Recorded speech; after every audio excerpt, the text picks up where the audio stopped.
Hello, I'm Frank Jackson, broadcasting live again from Peoria, Illinois. Now, directly behind us, you'll see a protest. That's our backdrop today. A protest is our backdrop, and these people are protesting the company to my right and behind me, a company called RLI, a surety company. This company has leaked information on thousands of immigrants, information that could make them vulnerable to ICE and to other agencies that might seek to do them harm, that might seek to implement or bring about deportation. So we stand in solidarity with these individuals. Next to me is Pastor Jose Guzman and his lovely wife. These people have flown all the way from California to join us here in Peoria to let this company know that they will not accept what's happening. This company is being, these individuals, this family is being personally affected by this leak of security. And Pastor Guzman, would you please tell us how this has affected you and your family? Well, I'm here because I just knew that this company was released to the public my personal information about my case, and I can see that all this information can be handed to the ICE, and they can come and probably they can affect my case or my family, my kids, my wife, and everything. And not only me, but hundreds of people that their information has been released to the public. They can be seen by anybody in the media. So we're here to tell this company that is behind us to stop and to destroy all the information that they release without our permission, and they can probably affect many families and many kids, many people that is involved in all this matter. And I know that we come all the way to Peoria from Los Angeles because we want to take this problem serious, and we want this company to do something about it, and not tomorrow. We want them to do it right now. We want them to do it as soon as possible. We want a response from them. And you know, I might point out, Pastor, that we actually paid a visit to them. Now, Anise is here representing Americans Resisting Minority and Ethnic Discrimination, an organization known across the country as ARD. We paid a visit to RLI yesterday. We expected to see, we didn't expect to see, but we actually wanted to see Mr. Jonathan Michael, who's the president of this corporation. Now, you sent him a letter, Pastor, early in the morning, and that letter kind of called out, or spelled out certain things, and you actually called for certain things to happen. The letter was sent early in the morning, and I guess before we talk about the result of that, Anise, are you able to tell us parts of what that letter said? Yes, the letter was asking RLI to first acknowledge that there was in fact a data breach, a major data breach that released the private information of over 4,500 people. They created the data breach when they filed a motion in court, and in that motion they included the usernames and passwords to They released the username and passwords for a company called Nexus Services that they are in litigation with right now. And in doing that, they caused a data breach because the information that was protected with those passwords and usernames was released publicly for the world to have access to. 12 hours after they released it, they still had not taken strong enough measures to hide that information. They had an opportunity to do that, but they chose to go a different route, and that route left people's private information available to the world to see. Now, Anise, do you believe they're taking responsibility for their actions? Absolutely not. They didn't take responsibility for their actions. What they did was they pretended like they didn't know what we were talking about. They didn't know what happened. The head of their legal department came and spoke to us, and what he said was, well, tell me what happened. I don't know what happened. How does a multi-million-dollar insurance company, the head of their legal department, not know about a legal document that they submitted to the courts? It's a backhand slap in the face to say that you don't know what happened when you're the head of the legal department and you come outside to represent the company. Additionally, you have read the letter that was given to you at 8 o'clock in the morning. You anticipated Mr. Guzman coming and speaking to a representative. It was already planned, and you came out specifically to try to deter us from protesting, because the letter let them know that we want to talk to them, we want to bring a resolution, and we were going to come and speak to them in the afternoon. When we came to speak to them, the backhand slap in the face was that they acted like they didn't know anything about what had happened.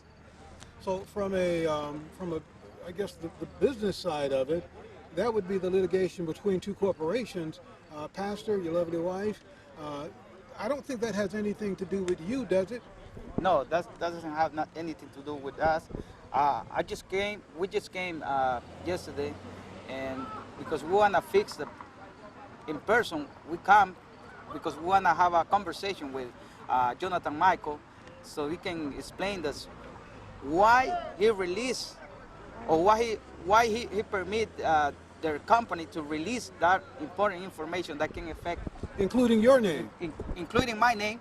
I don't belong to this company. They don't have nothing to do with me, and I want to answer why they release my personal information that can affect my family, and not only me, but hundreds of thousands of people that can be affected by their action. And RL it isn't just you, but your whole household is Of course, affected. yes. Exactly. Our children are affected by it, as well as myself. Having that uncertainty to know whether my husband will be coming home or not when he leaves for work, or when he's out at the market, or just simply laying in bed, he can be picked up at any time because of the release of the information. I don't understand why they would do something like that to thousands of families. We're representing one family, but we stand here to voice for all of those who are too scared to speak up for themselves. And we'd really like to see something done as soon as possible, because every minute that goes by could be a broken family, a separated family. And we're talking not just people that are illegal, but also people that are citizens. All our children are U.S. citizens, and they're being affected by this as well. And just to explain how real this is, what you're saying is very real. I'm from Chicago, and one of the things that takes place in Chicago is ICE spends all week long rounding up people from the greater Chicagoland region. On Fridays, those people are put on planes at the Gary Airport. They're bused to Gary, Indiana, and they're put on airplanes and bused out of Gary to various countries, primarily Central America. Now, these are people, as you say, who left home going to work, or who went to the store, or who was going for a stroll and never came back home because ICE was waiting for them. Because of the breach of information, it puts you in a position, as you say, where you can actually leave home, just to go out to the car, to get something out of the car, and not come back home. Anisha, you were saying something. RLI promises their customers that they would, quote, safeguard their assets and livelihoods. That's a quote from RLI. But they're promising their customers this while they're feeding ICE thousands of immigrants a year. Thousands. They're breaking up thousands of families. They market their products to black and brown and disenfranchised communities, but they are specifically targeting black and brown communities. They're specifically targeting those people for deportation.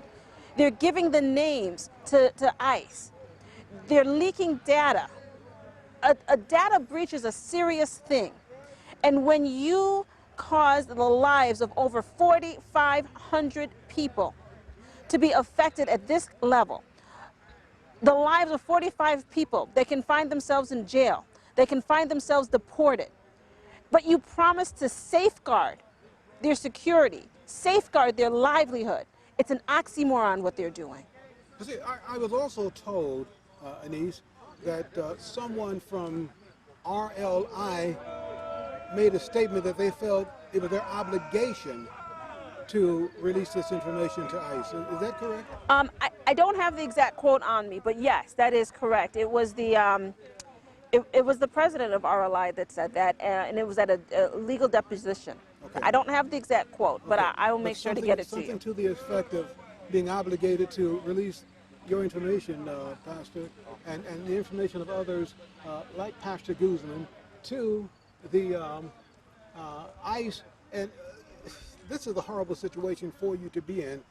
We stand in solidarity with you. I'm with the United Council of World Ministries. Obviously, we are reporting news all over the country of these kinds of atrocities. Anise is representing today Americans Resisting Minority and Ethnic Discrimination, and I want you to know that we will stand with you. Thank you. It's very sickening to me that they are so callous that Mr. Fick, the head of their legal department, would say to us, after having received the letter early in the morning from Pastor Guzman, even in the letter he indicated that he would be coming here in the afternoon to hopefully meet with the president here, Jonathan Michael.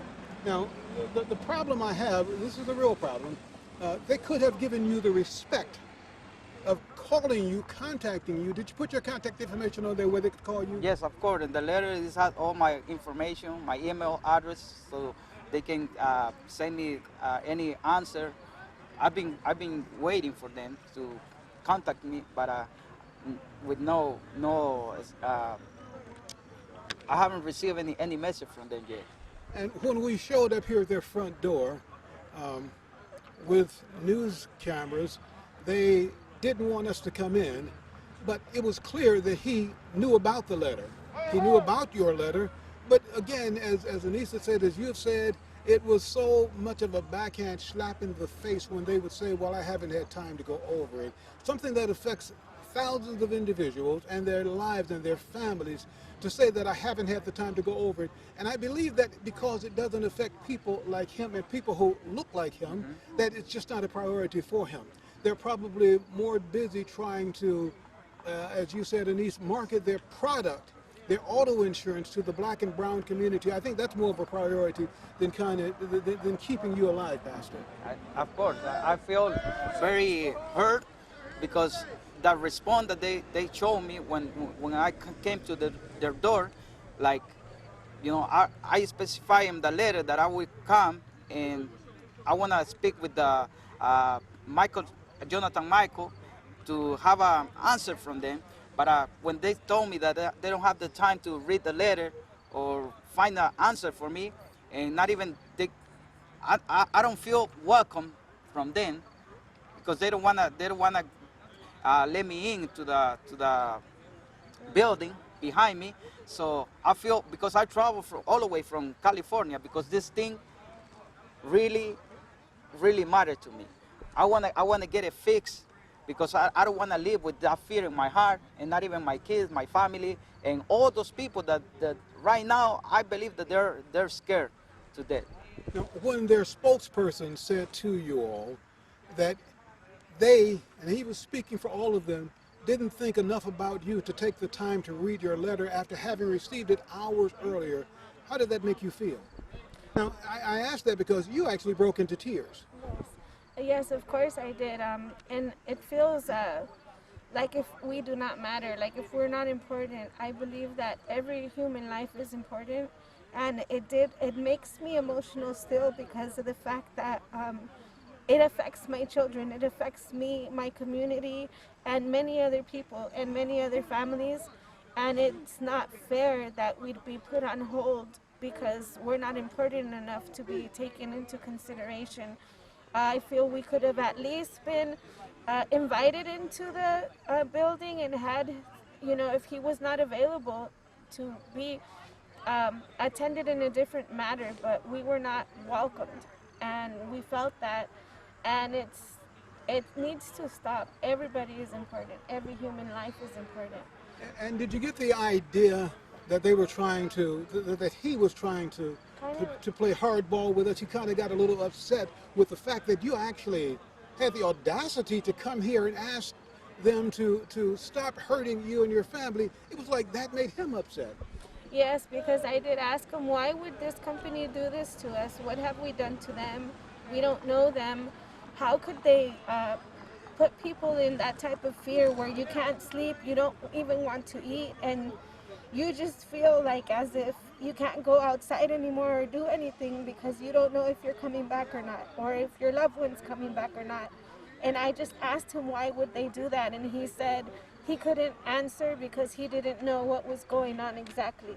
And I don't understand how he wouldn't know when he had a letter sent to him. And when he said he didn't know what was going on, at least you kind of jumped in there. Right. How does the head of the legal department not know what's going on? How does the head of a legal department of a multi-million-dollar insurance company that sells life insurance, auto insurance, surety bonds, business insurance, small business insurance, commercial insurance, how does that person not know that a legal document was submitted before a court on behalf of his company? Now, here's what I'm frustrated with. This feud that's going on. One corporation with another corporation has been feuding, and it's probably been going on for years. You know, I call it the Hatfields-McCoy feud. It has to stop. Now, we say to RLI, it must stop. For it to stop, Anise, what must happen for it to stop? The absolute first thing that they need to do is destroy all of the personal information that they received. And they need to destroy anything that they have in their possession and their legal team's possession and their lawyers' possession immediately. They also need to apologize not just to the Guzmans, but to all of those that were affected. And anyone that has potentially had their identities stolen or have compromised their identities, they need to provide a service similar to, if not, LifeLock, that will protect those people. Additionally, they need sensitivity training. They market to the black and brown community. The backbone of their company, after promising them security, after promising them that they would take care of them, they compromised them. They ruined their lives and the lives of their family, the lives of their friends. It's not just one person. If Mr. Guzman was deported, Mr. Guzman would be affected. The people in the country he goes back to, Honduras, would be affected. His wife would be affected, their 6 children, their children's friends, their schools. Could you imagine if it was your father that was ripped out of your life? How well will you do on your job? How well will you do at school? How effective will you be in your community? Your life is changed forever. And this company turns around and does this. They collect the money, they market in disenfranchised communities, they market specifically to black and browns to sell some of their insurance products. They make millions of dollars a month from black and brown people. And they turn around and cause a data breach, and instead of taking responsibility, they say, I don't know what you're talking about. Now, the real problem here is RLI has messed up, and they've messed up real bad. Again, as you say, they're not taking responsibility. They don't even want to talk about it. Unfortunately, Pastor Guzman and the Pastor Guzmans all over the United States, you are collateral damage. The fight is not about you. The fight is between corporations. But the Guzmans around the United States of America are collateral damage. They've been caught up in the middle of someone else's war. It's mind over matter. They don't mind, and you don't matter. And that's the way RLI feels about it. That's the position they have taken on it. Now, how can you, watching at home, help? Yeah, you can help. You might say, well, I'm just one person. There's not a lot I can do as one individual, but how wrong you are. We need you to stop purchasing or buying RLI products and do it immediately. If you have their insurance, I suggest to you I ask of you that you find another insurance company. If you don't know where to go for another insurance company that will insure you, contact Anise through armed.org. Contact Anise through armed.org. Anise will help you find an insurance company that will work with you, and you don't need these people. So stop buying their product. At the business level, I'm sure that there will be businesses who are doing business with RLI who also will be viewing this. We ask that you contact them and let them know that you stand in solidarity with the Guzmans around the United States, that you stand in solidarity with all of these people whose security has been breached. You stand in solidarity, and you will pull back your information or your affiliation with them unless they decide to do the right thing. I just want to thank all the audience that are going to be seeing this video through the media, and thank you for all your support, and all those people that are being affected to come united, because united we can get what we're looking for right now. This is a fight where we need all our power, all our effort to come united so we can get a positive result. Thank you. And these co-pastors had an organization called Soy Libre, and so you can also contact their organization, Soy Libre. Thank you to Americans Resisting Minority and Ethnic Discrimination. Thank you so much, Pastor Soy Libre from Peoria. I'm Frank Jackson, reporting live from Peoria, Illinois.